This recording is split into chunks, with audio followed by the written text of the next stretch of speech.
Hello, everybody. My name is NicholassRivas. Damn. Damn, damn, damn.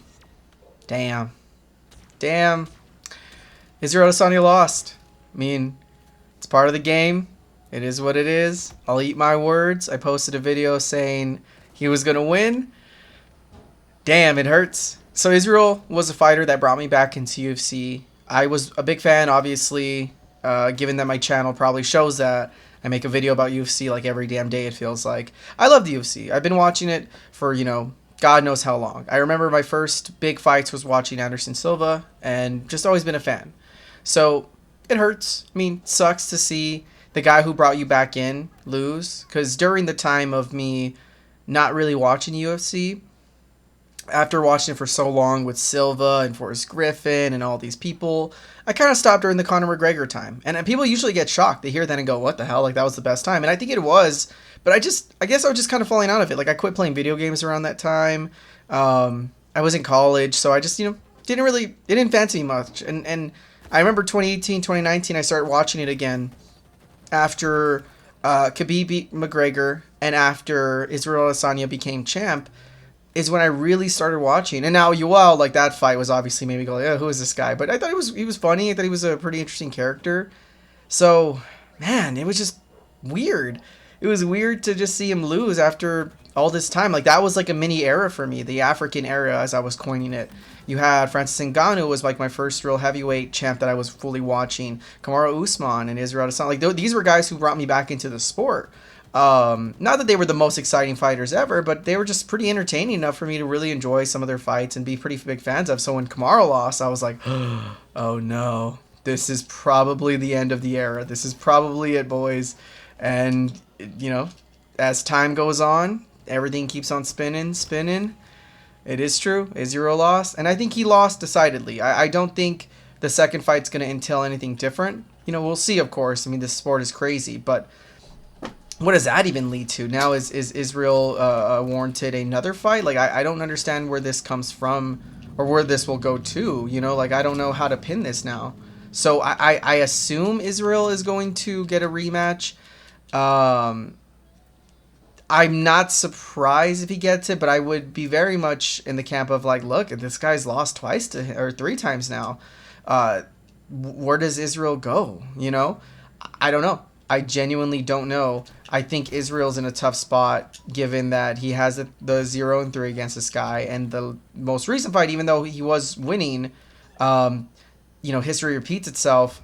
Israel got caught and it was a TKO. Like, I don't want to say early stoppage. Like, I think Israel could have went going, but nobody's going to be arguing that stoppage was like unfair or way too, uncalled for. Like, that's just not an early stoppage, That's just not something where I can see people, like, even the biggest Israel defenders are not going to be like, oh, no, Izzy should have kept fighting there. Like, no, come on. Israel did not look like he had an escape out. And if he survived that round, I think he could have won off points. But that would have been shitty for him, too. I mean, it would have been better than this, but he would have been looked at as like, oh, man, like, you're never able going to put this guy away. This always is going to be the guy who knocked you out. And so Israel was put in a bad spot. I think this fight really showed that no matter what you do in this sport, there's going to be your de facto, like, you lost and yada yada. And you're really proving most of the time yourself, like, as the, like, you're trying to prove them wrong, but you're also trying to prove yourself right, in a sense. I don't really know how else to pin it. I think Israel did the best he can, but, man, it sucked. It sucked, man. I wanted to see him win. I wanted to see him rival the John Joneses. But that's what makes the John Joneses of the world so special. The Anderson Silvas of the world so special is that, like, these guys really did the unthinkable, and no one can really break these records, or not anytime soon. So yeah, I mean, it was a tough fight to watch for me, being a fan. And what's sad too is I had to hop on a plane as the fight was going on. So I'm watching the fight, like, hoping that they're like, don't tell me to turn off my Wi-Fi yet. Like, please, I'm trying to watch this. And I got like the first two rounds and I missed, and I like right when I landed, when I started getting service again, is when I heard I had like 5 messages from my friends and family being like, Israel lost, oh my god. So, man, it hurts. It hurts. But it was honestly one of my favorite cards. It was just a different vibe in the air. It was I think good fights. They were good fights no matter like what anyone will tell you. I think they were really good, enthralling fights to watch. But something about this card just felt different. Like everyone felt in a different spirit. And the fights, of course, I think brought that too. Like you're seeing like, well, I guess we'll go down the list. Is that Dan Hooker won? I did not see that coming. Not to say Dan Hooker isn't a admirable opponent, but seeing his losing skid, you don't really see much people bounce back from that kind of losing skid. So seeing him win was really good, and I think very much needed for his team, for his group of people. Like he's a good fighter. I don't get me wrong. Like I don't think he was gonna look like shit, but he just, after that Dustin Poirier fight, everyone says, but I think after the Chandler fight, that was a brutal fucking knockout. So glad to see him doing okay. Glad to see that he's pushing in and still trying to fight, and he might not be the most chance of winning a title anytime soon. I'm glad to see him coming back, and hopefully he proves everybody wrong. He looked good. He looked very good. He looked very healthy. He looked very happy, and that's what you need in a fighter. Like being a mentally fucked up fighter will take you a long way. I mean, that goes to Dominic Reyes. Dominic Reyes on the same card got beat up, and he's never been the same since the loss of John Jones. So, what do you do with this guy? What do you do with somebody like Dominic Reyes? That's a big question. I didn't see much of the city kickboxing team, Izzy's guys, but I was seeing a little bit of Brad's fight, like through clips, and I don't think it lasted long, from my understanding. I think his was a submission, right? Or not? I haven't checked his. I didn't get to see that fight, nor did I see Carlos Oberg. Damn, Molly McCann. I just remembered that. That hit me. Molly lost. Meatball Molly. Pretty good too. Like all I saw was the woman on top of Molly beating her up, holding her arms back. I'm curious on that woman's fight. I haven't seen much of her fights, but I've been hearing that she's been, through the talks of the town, like a very scary opponent. So, I mean, I'm glad to see that. But damn, that was brutal for Molly. But we'll then go up to the next fight, which was Chandler v. Dustin. Now that was a great fight. I think seeing Chandler versus Dustin was supposed to be this main event that people felt like, people were like, this is the real main event. I think Israel and Alex proved everyone wrong with that, but it was still a good ass fight. Like seeing Chandler and Dustin go out. I mean, you saw this guy with precise striking fighting this like brutal knockout artist. This guy who has scary wrestling. And you saw it. Everything that everyone feared was shown. You saw Chandler going for wrestling. You saw him for grappling. But you also forget how Dustin's jiu-jitsu is. He's a black belt. I mean, he's a great jiu-jitsu person. And his grappling is nothing to be like scoffed at. So to see him fight Chandler, everyone was thinking like Chandler just got to wrestle him, but he proved everybody wrong. He proved that you can get this fight and be good and be on top of this guy if he slips up. Like it wasn't like Chandler was just gonna be so scared of his grappling that he would have just backed away entirely. No. Chandler was sloppy with his grappling, and he rolled himself onto Dustin's good side. So, I mean, what do you do with that? What do you do with somebody like Chandler, who is ferocious, who is a great fighter, who is somebody who I really like to see fight?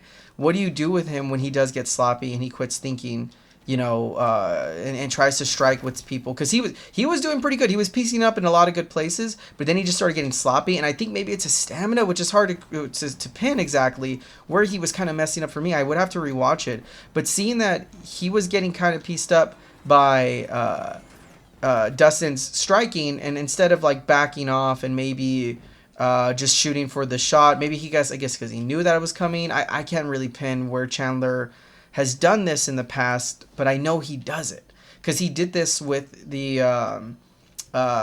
Charles fight. He actually, no, I take that back. Charles, no, he that was probably his best fight, I think, which proved a lot of people wrong that this guy, does not deserve a title shot because he looked good in that Charles fight. But then with the Justin fight, I think he threw out logic out the window for a barn burner, which pissed me off a little. But I mean, it gave us a great fight. But he wasn't being strategic, and I think in this fight you saw the same thing. You saw a guy who he did piece him up, and he was getting him. Dustin was going to recover and recuperate and then fight him again. And that's what he did. And then when he wrestled him, instead of being, I guess, like more patient, or, he had him holding him, he had him pretty good. I don't know why he tried to roll him like that and fight him like that. But, when you're in the moment, it's like, what do you do, right? So I think Chandler did the best he could, but he could have done smarter. You know, his heart was there, but he wasn't pacing himself right and being strategic. So, you know, love you, Chandler, but I wanted to see more. Additionally, seeing the Zhang fight, Zhang Wei Li, great fucking fighter. I'm not on the camp of like, I hate seeing people like, I'm not offended when I see people shit on Carla. Like, I get it. Like, yeah, she's probably not the most enthralling fighter, and yeah, she's a little bit older. She's still a great fucking fighter though. And seeing the shit that they talked about her really pissed me off. But I also am like, look, I get this. I get the anger, guys. Like, she isn't the most exciting fighter, and you guys want to see someone like Rose shouldn't have losses. I get it. I know what everyone's thinking. But to just shit on Carla for the mistakes of Rose, like, come on, guys. Come on. And it was both of them. I mean, if they were both in the crowd, if they were both getting yelled at, fine, I guess. I mean, it's I get it. I get it. But I do love Zhang. I don't hate Carla, is what I'm saying. I like Zhang Wei Li. I think she's a well-deserving champ. She's a great champ. She's a smart champ. She's exciting to fight. That fight with Rose was phenomenal. Even when she lost, I mean, that was just a beautiful fight. And then when she came back, it was just a beautiful fight. Like, she's a great fighter. The Joanna fight, amazing. Zhang Wei Li is a fun fighter, and that's the champ I've always wanted. I liked Rose, but man, seeing Zhang Wei Li, that's what gets me hyped. So it was just a great card, all around good ass card. And then we find out that Volk is gonna fight. Oh my god, that I was scared that fight wasn't gonna go through. I was so terrified that we were just gonna see Islam duck people and maybe go for somebody lesser, in my opinion. I wouldn't say lesser of a fighter, just I feel like just less deserving, you know. But you know, we'll see how it goes from here. I'm so excited to see Ayer fight, to see Josh Emmett fight, to see the Volk Islam card. Rob is gonna fight on that card as well. Like, this is just all around gonna be a good ass card. So thank you all, everybody. I'll let the gameplay ride, but y'all have a good one, and gabagool.